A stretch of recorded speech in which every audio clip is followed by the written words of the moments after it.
Hello everyone, welcome to our YouTube channel. My name is Parvinder Kaur and I am a commerce teacher.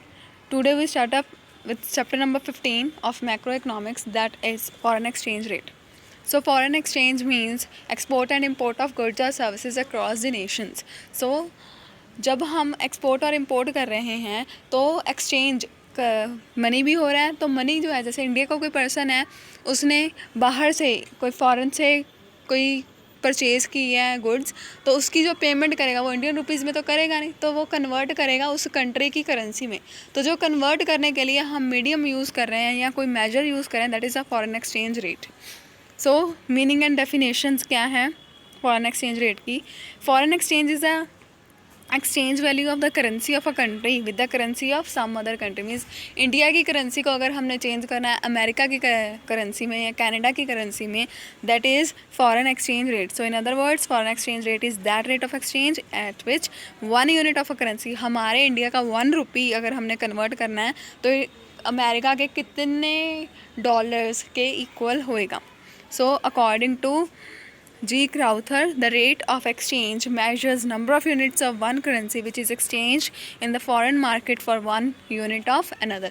हमारे India का 1 रुपी Canada के $1 या America के कितने dollars के equal है। सो अबव डेफिनेशन से हमें ये क्लियर हो गया कि एक्सचेंज रेट वो एक्सचेंज रेट होता है जिससे दो कंट्रीज़ एक्सचेंज कर रही हैं गुड्स और सर्विसेज, उसके रिगार्डिंग जो पेमेंट होती है उसको मेजर करते हैं। सो इट मेक्स क्लियर, ये क्लियर करता है how many units of the currency of some other can be had in exchange for 1 unit of currency of other. इन्होंने एग्जाम्पल लिया, जैसे अमेरिका का $1 हमारे 50 रुपीज़ के इक्वल है, तो $1 किसके इक्वल है? इंडिया के 50 रुपीज़ के। सो देयर फॉर ₹50 $1 के इक्वल है। और $1 में कितने सेंट्स होते हैं? 100। जैसे हमारे 1 रुपी में 100 पैसे होते हैं, वैसे ही $1 में 100 सेंट्स होते हैं। सो 50 रुपीज़ किसके इक्वल है? 100 सेंट्स के। और इसकी अगर हम कटिंग करें तो ये क्या आ जाएगा? ₹1 किसके इक्वल है? 2 सेंट्स के। सो एक्सचेंज रेट अमेरिका और डॉलर में क्या आ गया? 2 सेंट्स 1 रुपीज़ के इक्वल है। तो ऐसे हम कंपेयर करते हैं। Types of foreign exchange rate. Foreign exchange rate की 2 मेन टाइप्स हैं, fix exchange rate and flexible. Fix means जो फिक्स रहता है एक्सचेंज रेट, फ्लेक्सिबल मीन्स जो चेंजेस होते हैं, that is flexible exchange rate. अब इनको ब्रीफ में रीड आउट करेंगे। Fixed exchange rate, the exchange rate which is determined by the government of the country. वो वाला एक्सचेंज रेट जो कि गवर्नमेंट है किसी कंट्री की, वो डिटरमाइन करती है, that is fixed exchange rate. Only marginal changes, marginal means nominal changes ही इसमें हम इंक्लूड करते हैं। In fact foreign fix exchange rate है वो प्रिवेल करता है fix exchange rate system. Under this system in order to determine, इस सिस्टम में अगर हमने एक्सचेंज रेट की वैल्यू निकाली है, जब हम एक्सपोर्ट इंपोर्ट कर रहे हैं तो वैल्यू पता होनी चाहिए कि उस टाइम पे कितनी चल रही है करेंसी वैल्यू। तो उस कॉमन यूनिट हम क्या लेते हैं? गोल्ड को, कि 1 रुपी या 100 रुपी से हम कितनी वैल्यू गोल्ड की फॉरेन करेंसी में बाय कर सकते हैं। तो कॉमन यूनिट हम लेते हैं गोल्ड को। So by making comparative analysis the value of currency of the other with the same amount of gold, rate of exchange between 2 countries was determine. So fixed को हमने 2 पार्ट्स में divide किया है, gold standard system and adjustable peg system, that is a Bretton Wood system. Gold standard system क्या होता है? Under this system the value of currency, किसी भी कंट्री की वैल्यू अगर हमने निकालनी है करेंसी की, तो उसको कैसे करेंगे कन्वर्ट? गोल्ड की वैल्यू में कन्वर्ट करेंगे।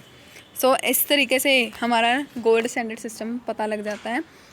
ये देखेंगे कि अगर हमने 100 ग्राम्स ऑफ गोल्ड ख़रीदना है तो उसके लिए कितने रुपीज़ लगते हैं? अमेरिका का 100 ग्राम गोल्ड अगर हमने ख़रीदना है तो उसके लिए इंडियन कितने रुपीज़ हम पे करेंगे? अगर 10,000 या 1,000 रुपीज़ कर रहे हैं या 100 रुपीज़ कर रहे हैं, तो दैट इज़ एक्सचेंज रेट, ऐसे डिटरमाइन किया जाता है। इसको हम क्या बोलते हैं? Mint par value of exchange. So this system was prevalent, ये सिस्टम कब प्रिवेलेंट होता है? 1880s और 1914 तक ही ये सिस्टम होता था, जब हमारे पास फुल बॉडीड कॉइन कौन से होते हैं? जिसमें फेस वैल्यू और उसकी मॉनेटरी वैल्यू, फेस और मॉनेटरी वैल्यू सेम होती है। फेस मीन्स जो उस पर लिखा होता है, और पैसे की फॉर्म में, गुड्स की फॉर्म में जो वैल्यू है वो भी सेम होती है। ये होते हैं सोने चांदी के सिक्के चलते थे तब उस टाइम पे। सो सपोज किया है इन्होंने कि अगर प्राइस 1 ग्राम गोल्ड का अमेरिका में 500 रुपीज़ है, इंडिया के 1 ग्राम गोल्ड वो किसके इक्वल है, 500 रुपये की। तो इससे क्या पता चल जाएगा हमें कि 500 रुपीज़ किसके इक्वल है, $10 के। So price of $1 is equals to 500/10, 50 rupees. So this is the exchange rate.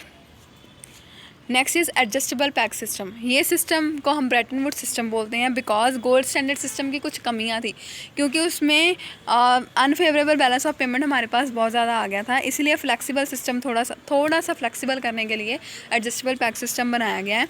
ये सिस्टम 1944 से स्टार्ट हुआ और 1971 तक प्रिवेलेंट रहा। इसमें क्या है, एक ब्रेटन वुड एग्रीमेंट साइन, एक समझौता हुआ कुछ कंट्रीज़ में। उन्होंने ये कहा कि अगर हमने एक्सचेंज करना है एक दूसरे के साथ, एक्सपोर्ट इंपोर्ट करना है, तो हम बेस किसको मानेंगे, अमेरिकन डॉलर के गोल्ड को, अमेरिकन डॉलर को या फिर उसके गोल्ड को। सो अमेरिकन डॉलर क्या है, फुली कन्वर्टेबल हो जाता है गोल्ड में, और उसका प्राइस जो है वो कितना सेट, 1 आउंस का, जैसे 1 ग्राम होता है गोल्ड का, उसका प्राइस कितना सेट किया गया, $35। सो ऐसे हम एक्सचेंज रेट फाइंड आउट करते थे।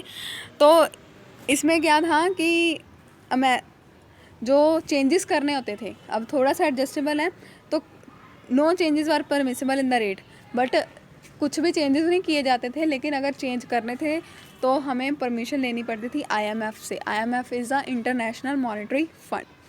तो कितने चेंजेस कर सकते थे, only 1%।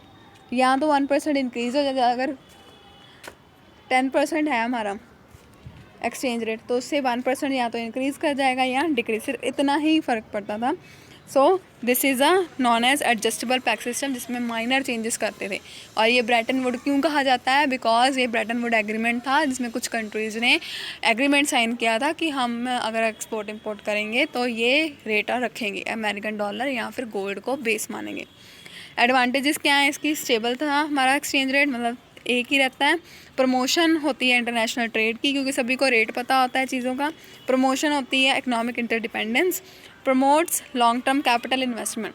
Long term capital investment कैसे है, अब इन्वेस्टर्स को पता है कि उसने किस में अपना पैसा, किस कंट्री में अपना पैसा इन्वेस्ट करना है, रेट्स सभी को पता है। दैट्स वाई डिफ़िकल्टीज जो होती हैं वो रिमूव हो जाती हैं। Absence of speculation. Speculation is सट्टेबाजी। अगर चेंज होता है हमारा एक्सचेंज रेट, अगर चेंज होता है तो लोग क्या करते हैं, सट्टेबाजी लगाते हैं कि आज इस मार्केट में अमेरिका का इतना प्राइस चलेगा, जैसे क्रिकेट्स पे लगती हैं स्पेकुलेशन होते हैं वैसे।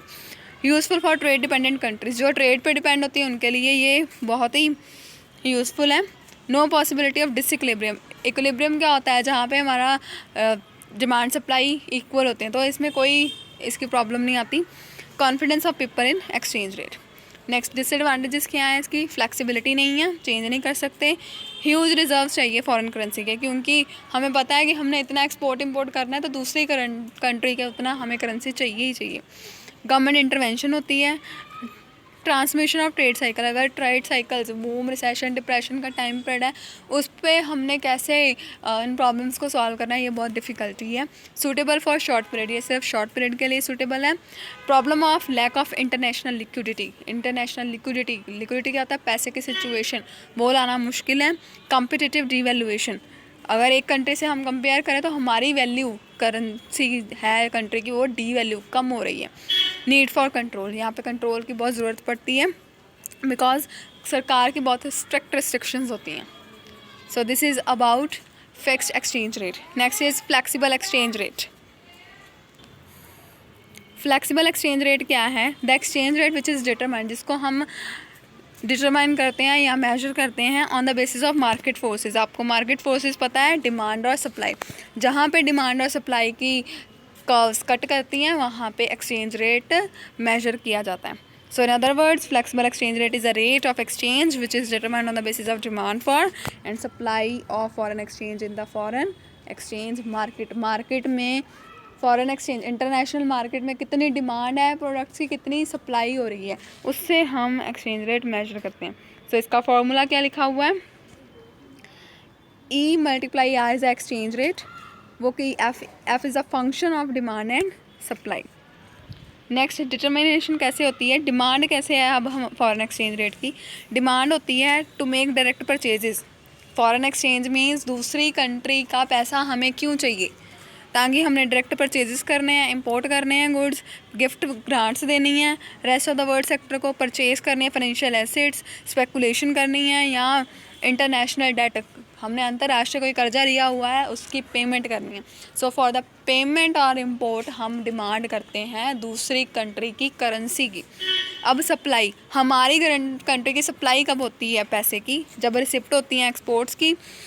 Direct investment, foreign exchange transfer to foreign exchange market of the country with the purpose of speculation, foreign exchange repatriated to the country by the normal residents of the country living in the foreign countries। Foreign country में हमारा कोई resident रह रहा है, वो यहाँ पे foreign country की करेंसी भेज रहा है, तो हमारे पास उसकी रिजर्व्स, दूसरी कंट्री के रिजर्व्स ज़्यादा हो जाते हैं, सप्लाई हो जाती है।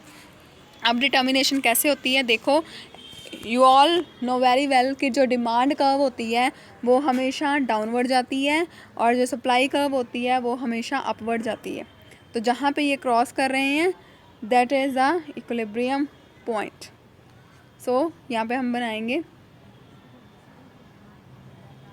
y0x, इधर डिमांड एंड सप्लाई ले रहे हैं और इधर क्या ले रहे हैं, फॉरेन एक्सचेंज रेट ले रहे हैं। डिमांड की कर्व ये है, सप्लाई की कर्व ये है।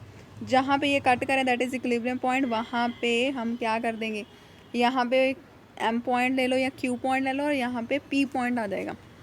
ठीक है जी। नेक्स्ट अगर ये वाला पॉइंट देखा जाए, इस पॉइंट पे देखो इतनी एक डिमांड कर्व है और सप्लाई कर्व इतनी ज़्यादा है। सो डिमांड क्या है यहाँ पे कम है, तो यहाँ पे आने के लिए हमें प्राइस को, फॉरेन एक्सचेंज के रेट को कम करना पड़ेगा। और अगर इस पॉइंट पे देखा जाए तो यहाँ तक सप्लाई कर्व कम है लेकिन डिमांड कर्व ज़्यादा है। So demand is more than supply. So यहाँ इस लेवल इक्विलिब्रियम पे जाने के लिए हमें प्राइस को ज़्यादा करना पड़ेगा। सो this is the determination of foreign exchange rate in flexible system. ये हमारा एक्सचेंज रेट है और अगर इस पॉइंट पे है तो हमें रेट को कम करना पड़ेगा बिकॉज हमें इस पॉइंट पे जाना है, डिक्रीज़ करना पड़ेगा। और अगर इस पॉइंट पे देखा जाए तो हमें एक्सचेंज रेट को बढ़ाना पड़ेगा। सो यही लाइंस लिखी हुई हैं, ध्यान से रीड आउट करो और कोई प्रॉब्लम है देन यू कैन आस्क।